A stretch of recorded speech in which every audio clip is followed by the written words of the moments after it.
But first you have to size up your opponent. And that's one of the things that we do. If you click the link below, Actual Human, we have consultation and consulting and working with one of our expert actual human agents. We can work you through this process to find out what you're up against, to hear you out. That's the first thing we do. We're sympathetic to what your story is. We want to hear it, because if you describe it in your own words, with your own emotions and with your own feelings and thoughts, we're going to know what's really happening. You don't even have to describe in detail what the other person's doing. If you just tell us what's happening with you and get your emotions out there, we'll be able to decipher from that what really is happening.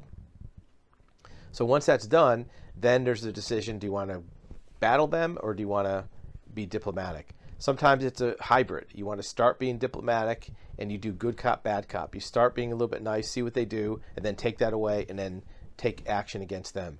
Everybody has a weak spot in their life. Everybody has something that they're vulnerable. And if you find that weak spot and you put pressure there, sometimes that gets them to back off.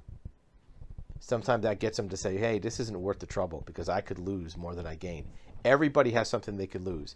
Many times they don't realize it when they're battling you because they just think they're going to do damage, but they're not looking at the response that you're going to give. Most people think that you're not going to respond. You're going to be too weak, or you're going to be a pushover, or you're going to let them get away with it. Most people just think that, so they'll just keep going after you as long as they can.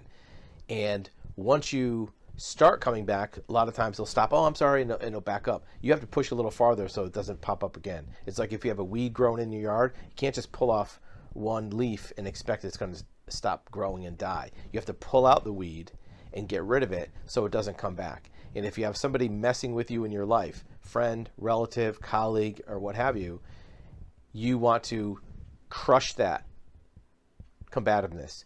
They could still be a valuable colleague or friend or relative, but you want to crush their interest in messing with you so that all that's left is whatever they can do to help you and your collaborative work together. And that might remain. If that wasn't there in the first place, you can crush that combativeness, and then the person is just a non-entity. They're nothing to you, right? They're not helping you, they're not hurting you, but at least they're out of your life. But many times a person has two sides of them.